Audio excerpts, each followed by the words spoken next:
കഴിഞ്ഞ കുറച്ച് ദിവസങ്ങളായി ചർച്ച ചെയ്യുന്ന വാർത്ത തന്നെയാണ്. തിരുവനന്തപുരം മെഡിക്കൽ കോളേജിൽ ഡോക്ടർ ഹാരിസ് ഹസന്റെ വെളിപ്പെടുത്തൽ കഴിഞ്ഞ ദിവസം വലിയ ചർച്ചയായി മാറിയിരുന്നു. ഉപകരണങ്ങളില്ലാതെ തിരുവനന്തപുരം മെഡിക്കൽ കോളേജിൽ ശസ്ത്രക്രിയകൾ മുടങ്ങി എന്ന യൂറോളജി വിഭാഗം മേധാവി ഡോക്ടർ ഹാരിസ് ഹസന്റെ വെളിപ്പെടുത്തലിന് പിന്നാലെ വിദഗ്ധ സമിതി അന്വേഷണം തുടങ്ങിയിരുന്നു. ഇപ്പോൾ ഇന്ന് ഡോക്ടർ ഹാരിസ് ഹസന്റെ ഒറ്റയാൾ പോരാട്ടം ഫലം കണ്ടിരിക്കുന്നു എന്ന് പറയാം. മുടങ്ങിയ ശസ്ത്രക്രിയകൾ ഉപകരണങ്ങൾ എത്തിച്ച് പുനരാരംഭിച്ചിട്ടുണ്ട്. യൂറോളജി വിഭാഗത്തിൽ വേണ്ടിയിരുന്ന ലിത്തോ ക്ലാസ് പ്രോബ് ഉപകരണം ഹൈദരാബാദിൽ നിന്ന് വിമാനമാർഗം രാവിലെ എത്തിച്ചാണ് ശസ്ത്രക്രിയകൾ പുനരാരംഭിച്ചത്. വിവാദങ്ങളുടെ പശ്ചാത്തലത്തിൽ സർക്കാരിനും ആരോഗ്യമന്ത്രിക്കുമെതിരെ സംസ്ഥാന വ്യാപക പ്രതിഷേധമാണ് ഇന്ന് ഉയർന്നത്. യൂറോളജി വിഭാഗം മേധാവിയുടെ തുറന്നു പറച്ചിലും തുടർ വിവാദങ്ങളും വേണ്ടിവന്നു മുടങ്ങിയ ശസ്ത്രക്രിയകൾ പുനരാരംഭിക്കാൻ. ഹൈദരാബാദിൽ നിന്ന് വിമാനമാർഗം ഇന്ന് രാവിലെയോടുകൂടി ശസ്ത്രക്രിയാ ഉപകരണങ്ങൾ മെഡിക്കൽ കോളേജിലെത്തി. ലെത്തോ ക്ലാസ് പ്രോബ് ഉപകരണങ്ങളാണ് ശരവേഗം ആശുപത്രിയിലെത്തിയത്. ഇതോടെ ദിവസങ്ങളായി മുടങ്ങിയ ശസ്ത്രക്രിയകൾ തിരുവനന്തപുരം മെഡിക്കൽ കോളേജിൽ പുനരാരംഭിച്ചു.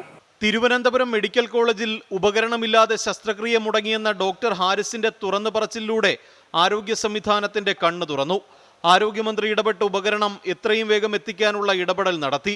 ഇന്ന് രാവിലെയോടെ ലിത്തോ ക്ലാസ് പ്രോബ് ഉപകരണം ഹൈദരാബാദിൽ നിന്ന് വിമാനമാർഗം മെഡിക്കൽ കോളേജിൽ എത്തിച്ചു.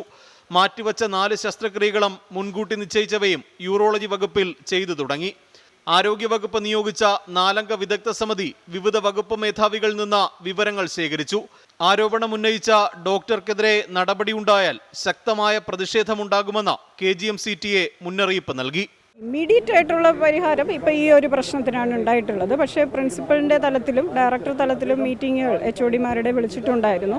അവരുടെ പ്രശ്നങ്ങൾ അവർ ചോദിച്ചിട്ടുണ്ട്. എല്ലാവരും ആ പ്രശ്നങ്ങൾ പറഞ്ഞിട്ടുണ്ട്. ഹാരിസ് ഡോക്ടർ പറഞ്ഞത് സത്യമായിട്ടുള്ളൊരു കാര്യമാണ്. അപ്പോൾ അദ്ദേഹത്തിനെതിരെ ഒരു നടപടി ഉണ്ടായാൽ സംഘടന ശക്തമായി അദ്ദേഹത്തിൻ്റെ കൂടെ തന്നെ ഉണ്ടാവും.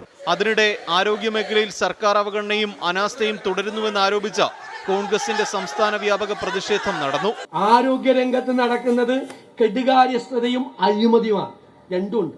അഴിമതി, കൊള്ള, വെറും അഴിമതിയല്ല, കൊള്ള, തീവട്ടി കൊള്ളയാണ് നടക്കുന്നത്.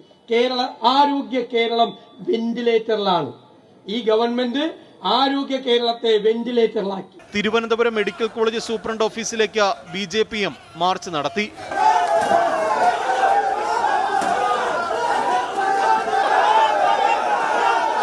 മരുന്നില്ലാതെ ചികിത്സ കിട്ടാതെ രോഗികൾ മരിക്കുമ്പോ, IC യൂണിറ്റുകളിൽ പൊട്ടിത്തെറിയുണ്ടാവുമ്പോ, ഓക്സിജൻ കിട്ടാതെ ആളുകൾ മരിക്കുമ്പോ, അതിനിടയിൽ തീവട്ടിക്കൊള്ള നടത്താൻ മാത്രം മനസ്സാക്ഷിയില്ലാത്ത ആരോഗ്യ വകുപ്പ് മന്ത്രിയും സർക്കാരുമാണ് ഇവിടെ ഉള്ളത്. വിവാദങ്ങളുടെ പശ്ചാത്തലത്തിൽ ആരോഗ്യവകുപ്പ് നിയോഗിച്ച വിദഗ്ധ സമിതി നാളെ റിപ്പോർട്ട് സമർപ്പിക്കും. ഉപകരണങ്ങൾ വാങ്ങുന്നതിൽ മെഡിക്കൽ കോളേജിലെ ഭരണതലത്തിൽ വീഴ്ചയുണ്ടായി എന്നതാണ് പ്രാഥമിക നിഗമനം. ആരോപണങ്ങൾ ഉന്നയിച്ച ഡോക്ടർ ഹാരിസ് ഹസനെതിരെ അച്ചടക്ക നടപടി ഉണ്ടാവുമെങ്കിലും അത് താക്കീതിലൊതുക്കാനാണ് സാധ്യത. MG പ്രതീഷ്, 24 തിരുവനന്തപുരം. പൊതുജനം കഴുതയല്ല സാർ.